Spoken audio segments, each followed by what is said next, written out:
It's time to find out our fate.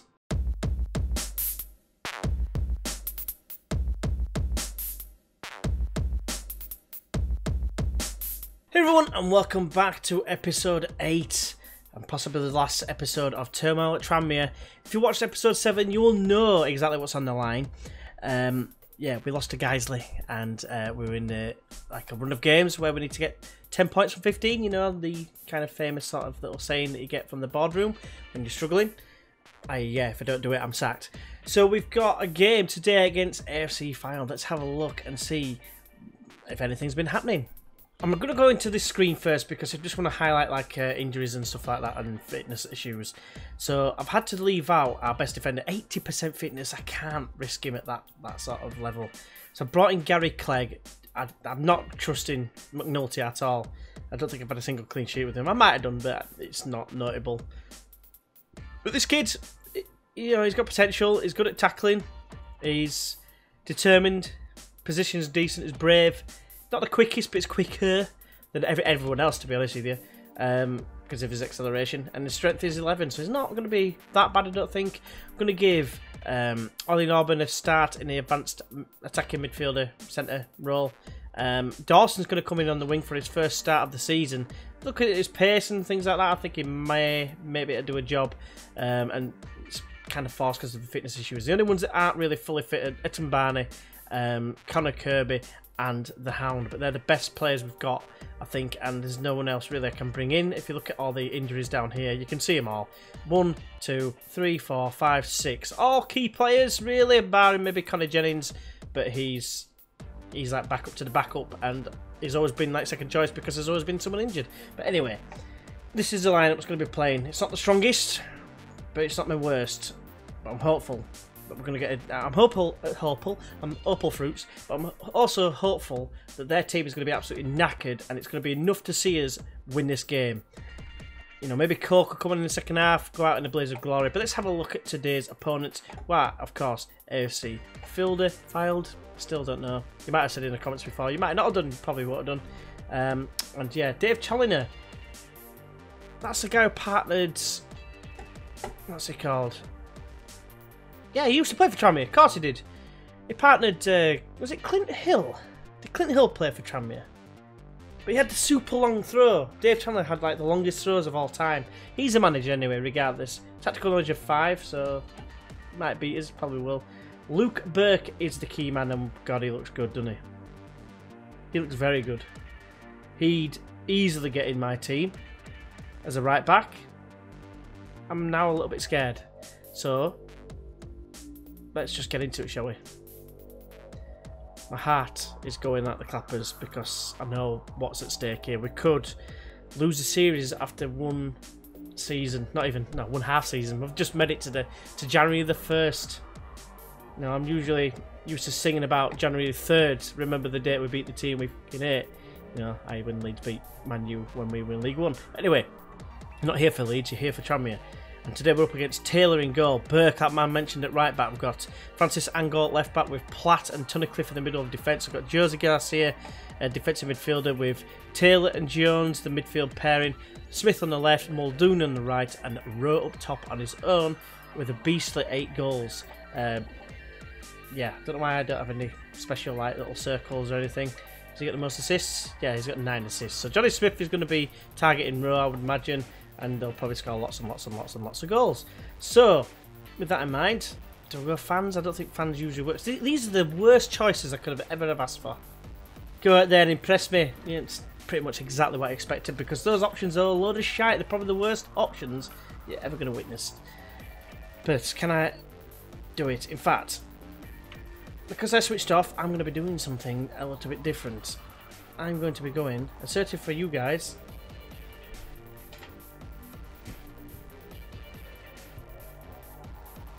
They switched off. I've not selected them. I've done a team talk for everyone else. Now they're delighted. Sorry, what? Nerves are going now. They really are. I'm scared. I really am.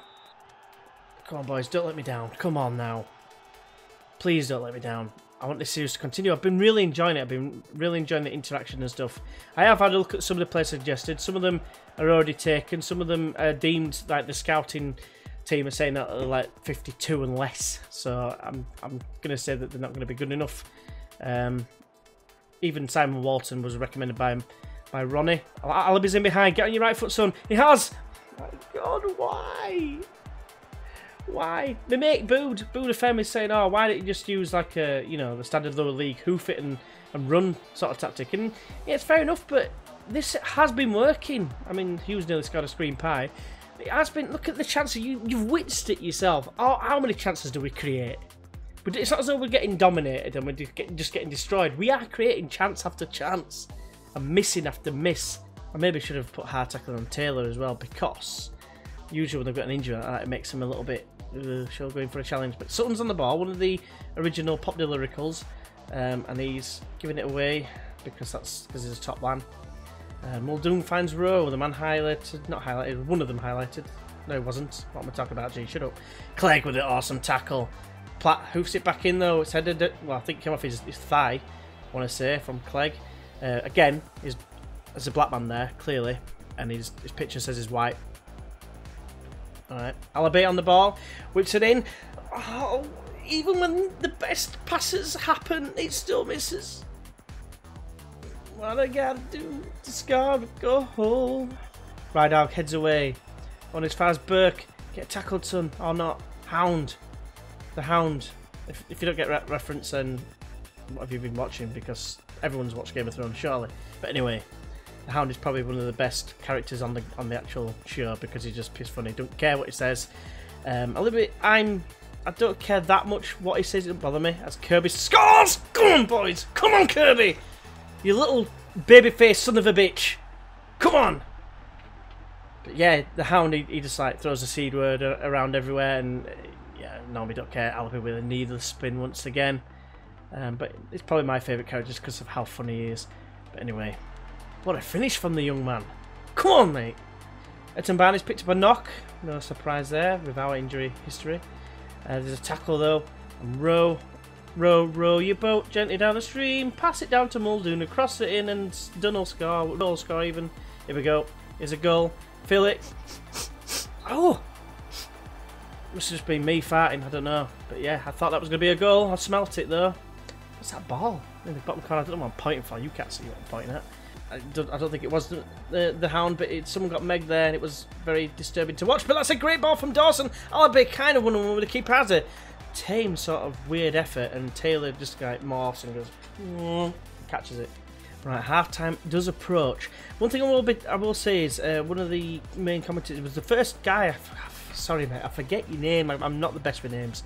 But it was one of the first new subs of, I'm guessing, a Tranmere save. Come on, Kirby! Kirby, you absolute beast!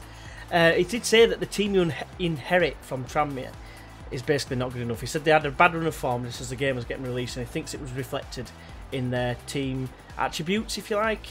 I'm not entirely sure that's fair, though, because if you think they finished second last season with a massive amount of goals, you know, I remember, like I said in the intro, they got enough points to go up automatically, in my opinion.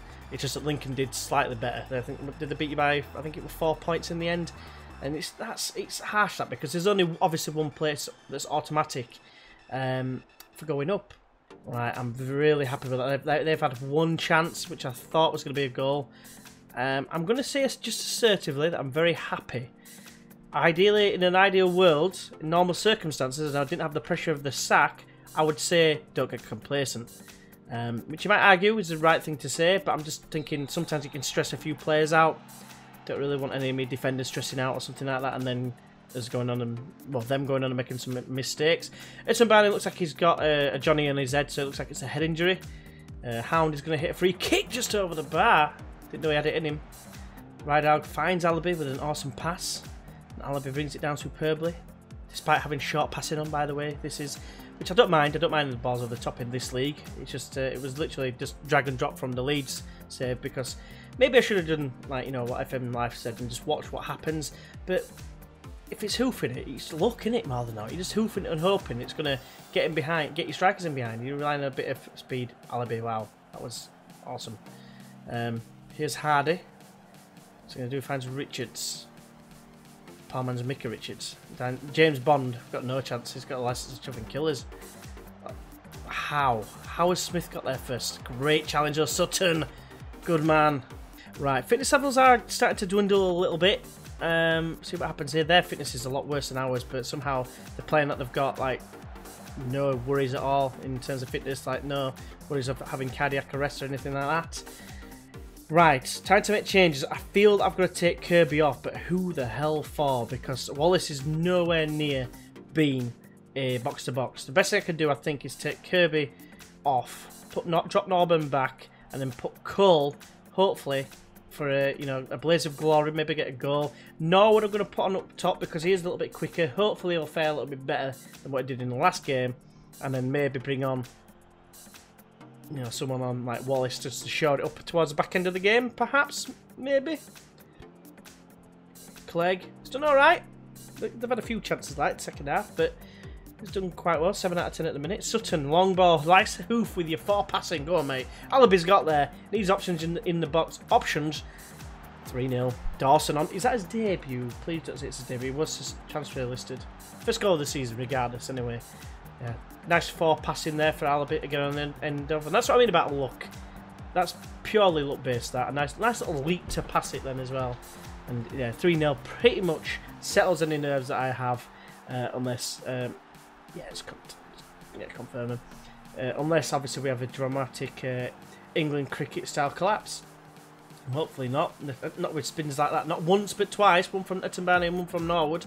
Crossed in. It's headed away. Is this the game where we win 600-0? 4-0 maybe. I'm thinking like a bit of a rout. Maybe not because James Bond very accurate with his. I was going to say his shooting, but it wasn't a shot, was it? So yeah, sure, G. Norwood in behind. Nice take. Hit it, son. I thought with it being in a winning position, you might have been able to score there, mate, but it looks like you're still a big pile of dog shite. Never mind. And I had really high hopes. It was mentioned in the top 5 people to score, like be the top scorer, and it's just not worked out. He just misses so many one-on-ones. He creates the chances. As I mentioned, I mean, you might not get the Beckford reference, but basically, Leeds fans. They liked Beckford, but it was the biggest pain in the ass going because it was lazy as out for one, which Leeds fans don't really like lazy players that much. Smith's just missed an empty goal. Cheers, pal. But the one thing with Beckford is he'd always get chances. But the other trouble with him is he'd miss 10 before he'd get a goal. So whereas he got a lot of chances, they weren't the best. He wasn't the best at taking them. So. And that's exactly what Norwood's reminding me of. He's not getting the goals though, whereas Beckford had, like, realistically, he'd have about 6 chances, he'd score 1. That's basically what I'm saying. Norwood's kind of doing that, but he's not scoring any at the minute. He hasn't scored for a while. So anyway, stop talking about Leeds. Gee, I find it hard. 5 minutes ago, should see us safe. I'll definitely press continue to see if it's been confirmed that we're safe. Rowe is in behind. Davis has actually stood up to the task today.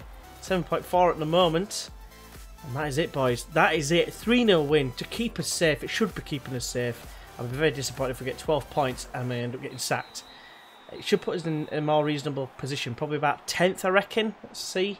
But yeah, fantastic performance. Fantastic result. Got to tell them passionately, well done, lads, because you've just pretty much saved my skin. You didn't let me down when I thought you were going to do. Man of the match is going to be Connor Kirby, who is going to be getting a passionate bit of a dominating performance today. It was spectacular. It was. Where's my inspiration, bitch? Anyway, never mind. But yeah, here we go. Reach a points target. The board are delighted to inform you that following the promise you made to them, I was pretty much on my knees. They are now satisfied that you've done your utmost to keep it. They are pleased that you delivered on the agreed points total and that we're particularly impressed that you exceeded their expectations, notching an impressive 12 points in 5 matches. As a result of the improvements you have made, the board have cancelled any plans to relieve you of your role. I'm glad you said of your role because I don't want them to relieve me. You know, going forward, the board hope you won't give them a reason to regret their decision. Got some decisions to make because we've got a lot of players, and a lot of players that don't play. If you look at the finances just briefly, yeah, we're in the red now. So it's not looking good. We've still got his original transfer budget and wage budget as well. In fact, we're committed spending like 2,300 more. So we're going to be 2,700 the other direction now, so we should be okay. Like I say, money's not going well at the minute. Nearly 400 grand in the red. So, yeah, hopefully, now we've got back on track with the games, we'll have a look and see who we're going to come back for. I think because we've done 2 episodes really quick and close together, I'm going to have a big gap. I'm going to come back for Gateshead, I think. Try and get through the rest of the season now, because I didn't really want 2 episodes next to each other, but I've had no choice. So, to make up for it, we'll have a long gap, get to the next game, where I probably would have done, because I probably would have done Leighton Orient, if I'm being completely honest, for the next one. But we're going to come back for Gateshead. Hopefully, you can join us for that. Hopefully you have enjoyed this video. If you have, why not go ahead and press that like button, it'd be greatly appreciated. As would subscribing if you are indeed new to the channel. We've made it, we're safe. I can't believe it, because I've never been in this position before on a YouTube save. I've never been like thinking, oh god man, series could end like really prematurely. But fortunately we've got past it, we survived to live another day, and hopefully you can join us for the next game against Gateshead, who are 3rd. Bear in mind, I'll just tell you now, because obviously I've clicked on the screen now. We are 10th at the minute. We are joint 10th with Wrexham. We're ahead of them on goal difference, and yeah, 7th is Aldershot on 46 points. So playoffs, I think, is still achievable. Automatic, i.e. top spot, forget it. 21 points ahead of us are Hartlepool. 7 games to make up in the next 18. I don't think it's going to happen. But anyway, hopefully you can join us for the next one against Gateshead. And until then, I will see you then.